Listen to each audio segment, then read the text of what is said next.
Hey, my name is PolishLynx and we are playing today Lake of Voices, which apparently is an automata game. But it has one ending of female being with female, so I guess it's not so bad. But when I looked into achievements, yes, I did look because I really would like to get that ending exactly. I see first playthrough, second playthrough, third playthrough, fourth playthrough, fifth playthrough, sixth playthrough, and yeah, can't really tell from only that who we will end up with. So we are going just to blast through this, and maybe, luckily enough, I'll get what I want, or maybe not, whatever. Choices. You'll need to make various decisions throughout Lake of Voices. Here are a few details to keep in mind. Certain choices are timed. Time running out isn't something to completely avoid. In some cases, not getting involved can open new possibilities. Other choices aren't timed. These options only determine whether Kika has any special affection for another character or not. If you survive until the second night, the story will branch into one of 5 different plot lines based on your earlier decisions. The other characters cannot manage all situations in the various plot lines regardless of what you do. If a character is making a target in a plot with a different set of survivors, or having the same group of characters venture through some other storyline, becoming closer to someone can add and or remove future choice options and change how some scenes play out. Your decision to boot the connection may not go unnoticed by the other characters. Earning the full amount of action with certain characters can require getting into specific plot lines.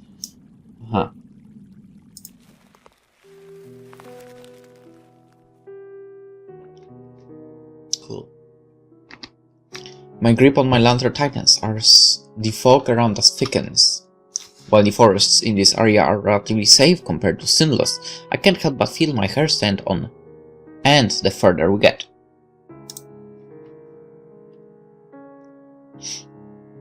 My free hand fingers the hilt of my sword, something akin to a nervous reflex. Have you seen it before? What?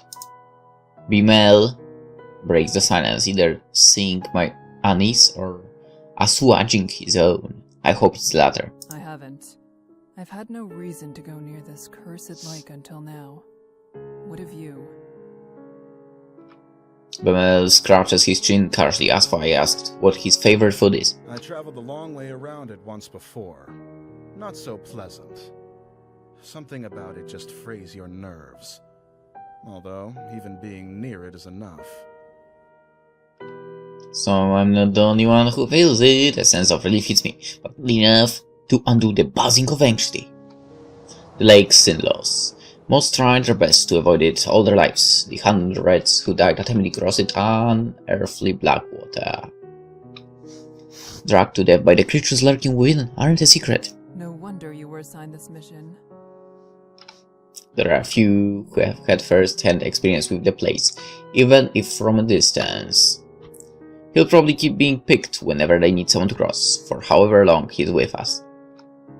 Batman's shrugs bring my attention back to the dark path before us. At least we're taking the bridge this time. It'll only take 2 days instead of double that, and the sooner this place is behind us, the better. It would be preferable not to risk it. But time is of the essence. We don't really have a choice. Why not? One of our old villages, Hammer, is being harassed by brigadiers, a band of ruffians. We don't have many guards to send us an assist, only Bamel and myself. The least we can do is arrive before we are too late to be of any use. These kinds of squabbles happen often, but have to be put down lest they turn into a blood grudge or all-out war. The last we heard, neither option was that far off. I can also see why they chose you to come out here.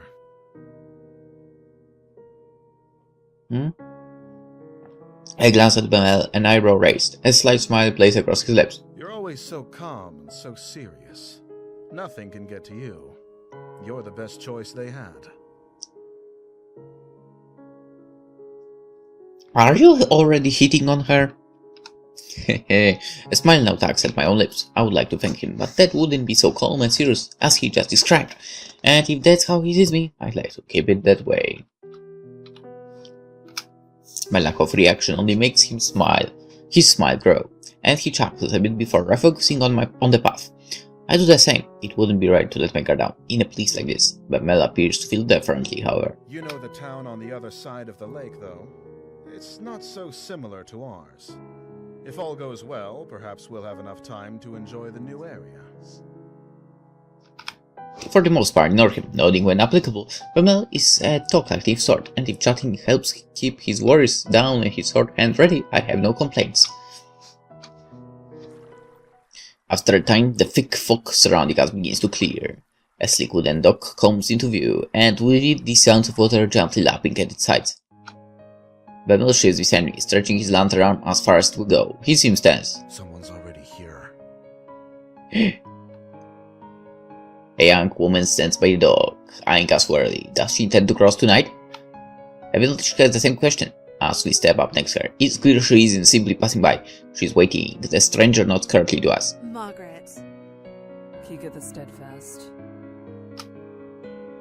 Bemele. PolishLynx. Well, everyone was saying the name, so I guess it was fine for me to say that as well, right? There's a stuffy silence. Margaret turns to gaze out across the lake, expression unclear, with no much to say. Bemel and I do the same.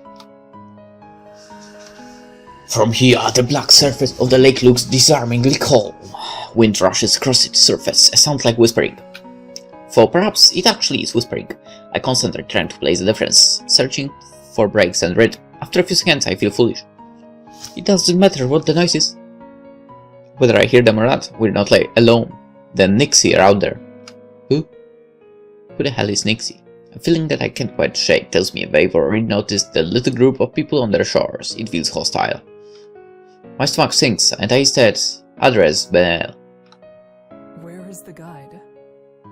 Unless he's on the center island, or on the complete other side, your guess is as good as mine. It's dark as pitch out there. Well, I don't think you really need a guide. I mean, you literally have only one path there, right? Panic rises inside me. Panic I tried hard to quell. We can't cross without him, and we need to get going soon. You can't cross with him either. Hey. The woman behind us, Margaret, cuts in with something like a snort. What? I know the guide will be here tonight. I have already made arrangements with him to cross. Bemel and I share look. The woman seems haughty and willing to put up a fuse. I have his word he'll take me today. It would be wiser for the two of you to begin the trip around if you're really in such a hurry. Or you can make camp here and wait for him to make the trip back if you prefer. Or you know, we can eliminate you because you're annoying. You know what? Maybe it's good that there's no straight path written in the guide. I need to turn my attention to Bemel to know he's reeled up. Step in before he can say something rash. Even if that is so, my companion and I must begin the trip tonight. Margaret is unimpressed and opens her mouth to argue further. We'll wait for the guide to arrive before coming to a conclusion about any of this. She clamps her mouth shut, then lets out a sigh. You can do as you like. With the matter tentatively settled, Bemel moves away. His finger begins to tap loudly against the top of his heel. He shifts around one foot to another, then groans. What's that bastard even up to? I almost visibly start but manage to stay myself. He probably doesn't know any better. I'm sure of that. It's not worth mentioning. With a mouth like that, you shouldn't even have the right to ask the guide to take you across. Right back at ya. How ludicrous. He's faced far worse than a bit of foul language. Do you know anything that's happened with this lake? I know enough. Margaret is clearly not convinced, but she shrugs and makes a show of turning her back to him. The guide's father is Garvin the Exemplar. Garvin never accepted the guide as his son. all the way up until he died, in this lake. Your statement could be seen as tasteless. Oh, Bamil rubs the back of his neck, his face regretful. my apologies to the guide. I didn't mean it that way. I never knew about his... well, that. A smile spreads across my face. Oh, one I quickly wipe away. He really did just misspeak. The silence slowly shreds between the three of us, growing more awkward with each passing second. Margaret seems irritated and Bamel abashed. You're quite informed, Margaret. I'm sure you're forgiven, Bamel. This one is probably not timed.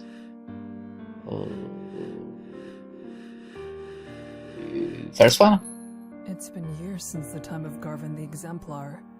It's impressive you knew.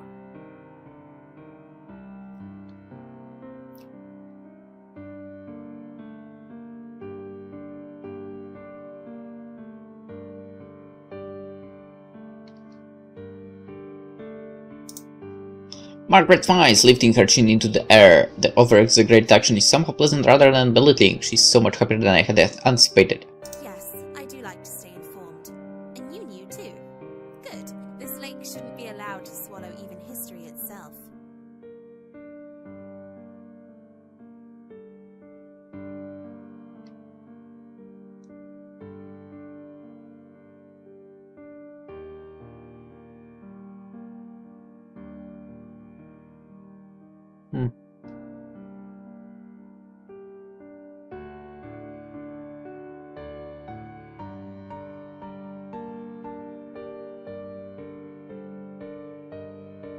My town, the one where I was born at least, was also Garvin's hometown. I was very young when he passed. The entire village went into mourning. People broke down crying in the streets. I'll never forget it. He meant much to everyone who knew him.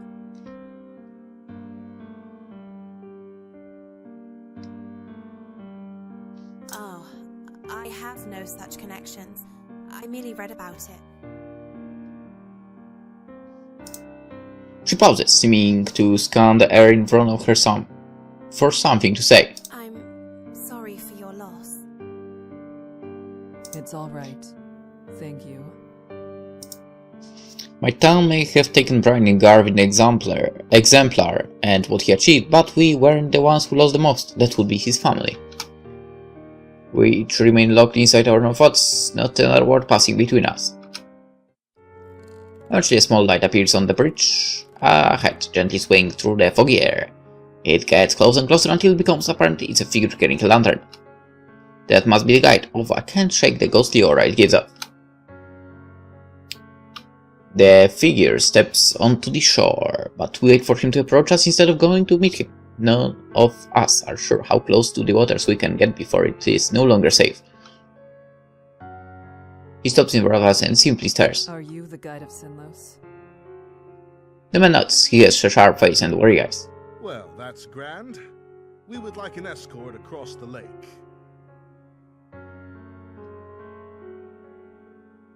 Wait, didn't they say... whatever. But Mel motions to the two of us, and Margaret approaches, a strange smile on her face. Hello, it's good to see you again. I'm ready to cross, as we've agreed upon. The guy turns to face Croswell, face remaining unchanged. It must not be a lie. He would have had to say something otherwise. She really does have preference to travel with him. That's a problem. Is there a way we can all begin the trip tonight? Yes, I will allow all three of you to go.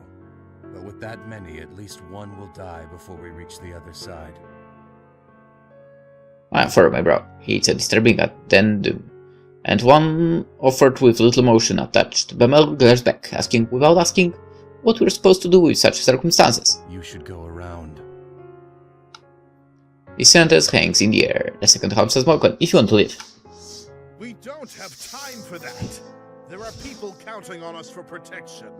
Why does she need to go? He jerks a finger at Margaret, whose face contorts with anger. I don't need to explain myself to you. My journey has already been put off once, and I was promised I could go today. I will be going under any circumstances. She meets Bemel's eyes with a gaze of steel. He starts to speak and she cuts in. An extra day or two shouldn't be that much of a problem for you. Whoever you're meeting can surely wait such a tiny amount longer. Patience is a virtue after all. Yeah, so the two of us are going to protect people. And you, well, dapt. We are going for some important stuff. The night is only so long, and if we're still on the bridges when the sun comes up, we'll all die as they sink back below the surface. If you don't decide soon, no one will be going. The guy is dispassionate, stoic, I would almost feel something is wrong with him if I didn't share the trait myself. Bimel pulls me to side, jaw clenched tight. That woman isn't armed. His voice low, he darts a glance at Margaret. We can easily get her to back off if we make this into an actual fight. After all, we have to go tonight, yes? If one of us really is to die, it'll be her. Would staying be a worse fate than her death? I stare at the dog, refusing to leave in Bemel's eyes and try to keep my voice as level as possible. We don't know her situation. This isn't a decision we can make for her. What? Bemel leans in closer, apparently having missed what I said. I remove the sympathy from her in my response when I speak again. The guide won't accept something like that, I assume. His face is grim. Then what else do you have in mind? First of all, you and I cannot split up. Either we both stay, or we both go. Right. That's not a question. I cross my arms, a hand on my chin. I have cool confidence in my abilities and in Bemel's, but there is no reason not to believe the guide knows exactly what he's talking about. If we go, he might not be able to give the group the attention we deserve. That would mean we truly would be putting Margaret's life at risk on top of our own.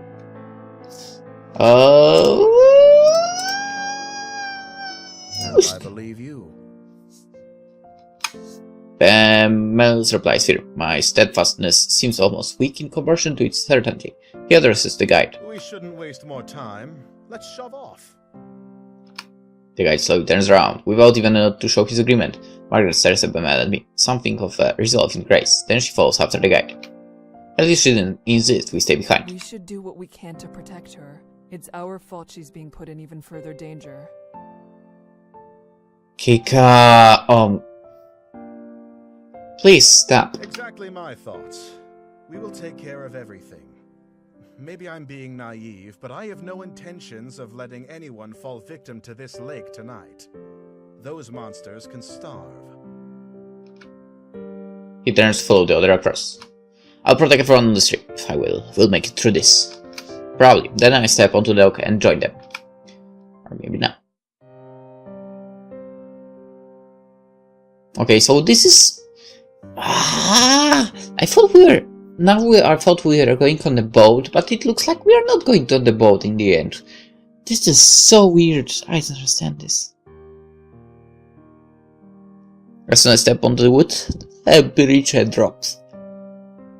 The light of my lamp shines against the water surface, as reflective as a mirror, until we reach the land again. Death is only one small mistake away. We fall into line, with the guide leaning away. Margaret stays close to him, and I behind her, watching to make sure she doesn't slip on the slick, wet wood. Bemel brings up the rear. Each of us hold our lanterns in front of us, but it does look good. The fog is thick and nigh impenetrable. Consuming the light, it's as if hungry for it. Above the surface of the lake, it's deathly quiet. No longer is there the whispering wind, nor the sound of water lapping against the shore. It's just our own mismatched footsteps and the sound of my quickened breathing. My eyes drift back to the lake, against my better judgment. It's no wonder there is not even the sound of water. With how still the surface is, it seems almost sturdy, with the sheen of a black marble floor. I've heard rumors the water of Sinnlos is heavier, more difficult to disturb than natural water. That just the wave of its oppressive clink is enough to keep someone down even without them. Something even darker than the abyss of the lake flickers just below the surface. Or at least I think it does. I turn my gaze to Margaret's back. It's better to stay focused. Fall back a bit. You're following me too closely. The guide is looking over his shoulder, addressing Margaret. I'm sorry. If someone gets pulled into the lake, they'll instinctively reach for anything to hold on to. Do not let that be you. Margaret's shoulders rise, and she nods with great seriousness. I understand. Thank you for the advice. He ignores her gratitude. You can speak amongst yourselves if you so choose, as long as you pay attention to where you're going. There is no worth in listening to the sounds out there. If there's anything at all, it'll only be Nixie trying to set you on edge. All right. Then, could you tell us your name? You didn't have a chance to properly introduce yourself, and I've only heard you being referred to as the guide. I don't have a name. He's facing the front again, his voice as expressionless as before. I have no way of guessing how he feels as he says it. Oh. It's probably not something he wishes to talk about. However, there was something else I want to say, so changing the subject is not difficult. Margaret, thank you for allowing us to join you. Margaret shrugs non-committally. It wasn't exactly up to me. The guide said he would take you. She hesitates, and then she looks tentatively over her shoulder at me. But thank you for saying that. It's appreciated. Bemele and I will do our best to be an asset on this trip, rather than a burden. That's nice. I'm not afraid to be out here, though. Still, at least with your training, you should be able to take care of yourselves. I admire her resilience. It's comforting to know that everyone here is so confident in their abilities. I did not forget how terrible it feels to be over this lake. I'm not sure if that is fortunate or unfortunate. Believing yourself to be secure doesn't mean that you are. As the conversation lulls, a new sound breaks through. It's the whispering noise again. It's the chatter of inhuman voices, and this time coming from all around us. Taking care of yourself is exactly what you need to do. The guide is speaking again, except louder, as if to cover the Nix's voice with his own. Work to survive at all costs, and hope that everyone around you has enough sense to do the same. That's the only way you'll make it to the other side. Margaret nods in response, but I hear a grunt from behind me. Groups tend to go further when they work together to achieve the same goal. The guy doesn't say anything in response to Bemel's grumbling either. I'm not sure whether he didn't hear Bemel, or whether he just didn't feel the statements made too far are worthy of addressing. I think it's the latter. We go around a large bend in the bridge, part of it forking off to another way. I wonder how the guide knows which one of these essentially identical paths is correct when something in the corner of my eye catches my attention. I believe I saw something over there. Keep walking. No need to worry. The guide's voice is calm and level. I decide against pressing the issue, not wanting to set everyone even more on edge. What did he say? Perhaps not wanting the conversation to be caught by the guide, he speaks softly, for I couldn't quite hear him because of it. Like my eyes off Margaret, I had for a moment to explain to Bemel, and stopped dead in my tracks. Only one word is able to escape me in my stunned state. Behind Bemel stands another figure, looming in the darkness. Seeing my face... Oh... There really is. Bemel grabs the hilt of his sword. He whips around and staggers swiftly backwards. Several meters away, a crude, twisted black figure hobbles its way towards us. Some kind of liquid drips off its head, curling around the edges of its face. It almost looks like it's crying. Bemel backs up until he's standing beside me. The figure continues its slow advance, head jerking from one angle to another. What on earth? It's one of them. Yes, Nixie that stumble across the bridges looking for opportunities. The guide is standing next to us. I didn't even notice him approach. The ones that can make it out of the water are generally referred to as prowlers. I had no idea things like that were out here. Is that what Kika saw down the other path? The guide says nothing, instead returning to the front of the party. Margaret watches him pass. Her frustration morphs into nervous optimism when something seems to come into her mind. Well, Nixie aren't slowed down much by swords, but at least the light keeps them away, right? Margaret's hand grips her face tight, and desperation bleeds into her voice. I bite the inside of my lip. Direct light will force it to return to the lake. However, it'll try to drag the light, or you, down with it before it goes. Instinctively, I reached for the hilt of my sword, despite the fact that it would do little to protect me. The problem is getting closer, jerking forward, stopping, then assuming it slowed. Advance. Okay, does anyone have a light we can leave here? That way it won't follow us. Only matches. Bow and arrow seems like a good idea for a trip like that, to be honest. You lit the freaking arrow, shoot it at the thing, and boom, you're good to go. Bumble speeds, he's the one bringing up the rear, so he's the only one most likely to be in danger if he keeps following. The guide, however, moves forward. Don't forget it's there, don't let your guard down, and don't get left behind. What? How am I supposed to keep walking with this thing at my heels? You said it wants to attack. Don't give it the chance. Bumble sputters in anger, and the guide similarly ignores him. I slowly grab hold of Bumble's upper arm. Here, I'll lead you like this, and you can keep your focus solely on the prowler. Make sure it doesn't get too close. Bumble eyes the guide with unresolved hostility, but allows himself to softly sigh in relief. He gazes at me with fondness. At least there's someone I can count on. Despite the fact I'm going against his advice, the guy says nothing more. It's clear now that he doesn't give a damn what we end up doing. Some part of me is glad for it. I want to help everyone make it through, and it would be worse to have to persuade the guide every time help was necessary. Kika, thank you. Yeah, you're welcome. Bamel places a gentle hand on my shoulder. Sure. Whatever. Bamel's face hardens in return. He moves his free arm down. I fully link his arm with mine, and now properly settled to look forward. Margaret's following the guide with some reluctance, turning back every so often to check on us. I wave my lantern sun up while you're catching up. Margaret turns her head to the front and quickens her pace. We attack on Bamel. We start to follow them.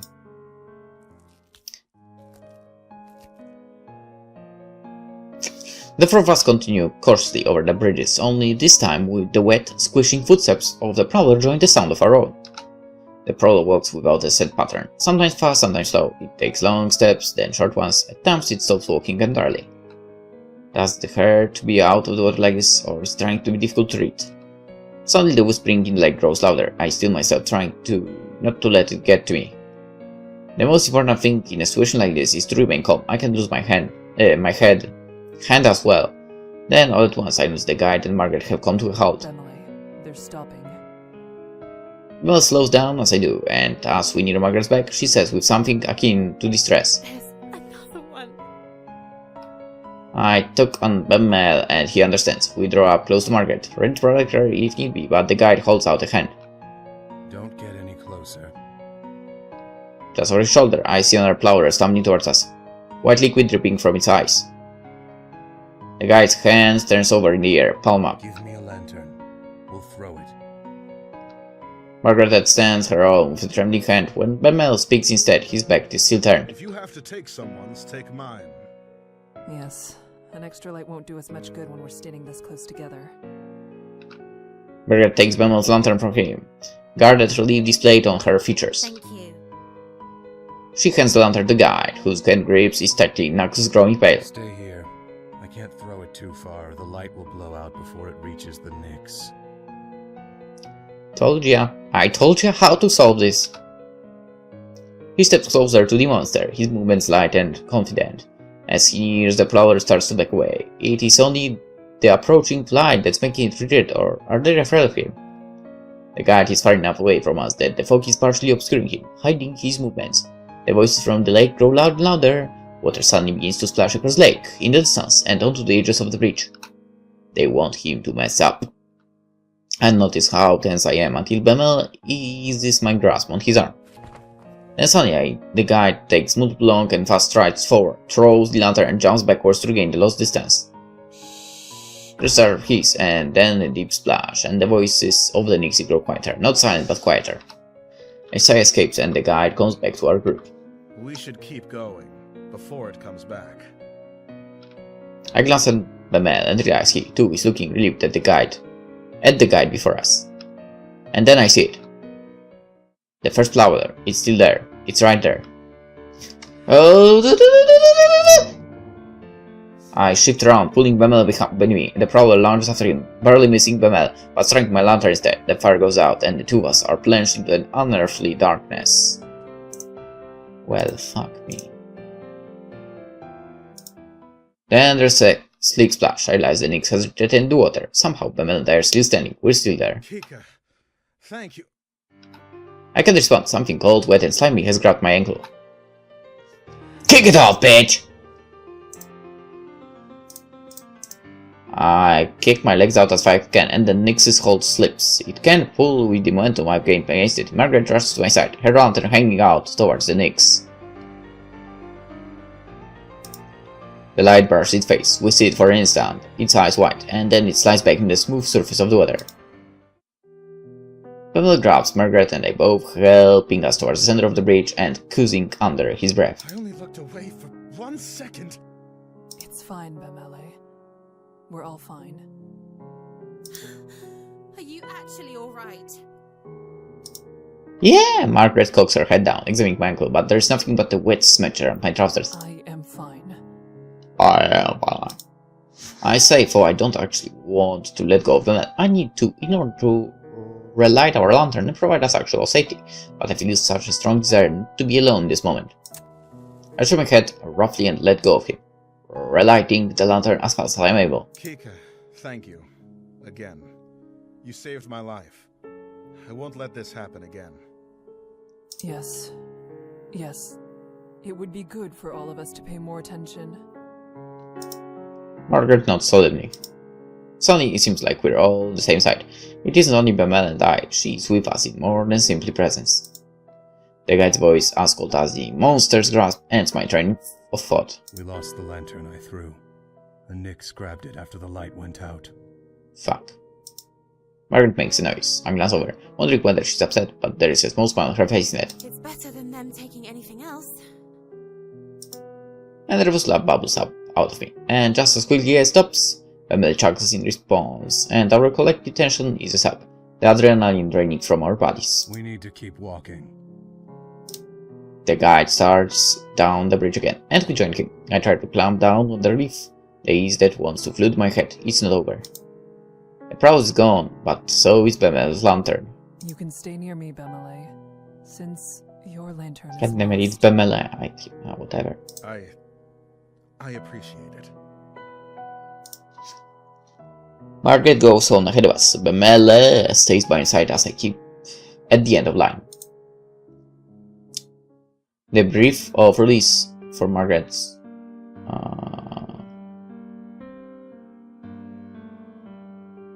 Alright, we kinda switched the scene, so let's end the episode here. And we shall continue this tomorrow.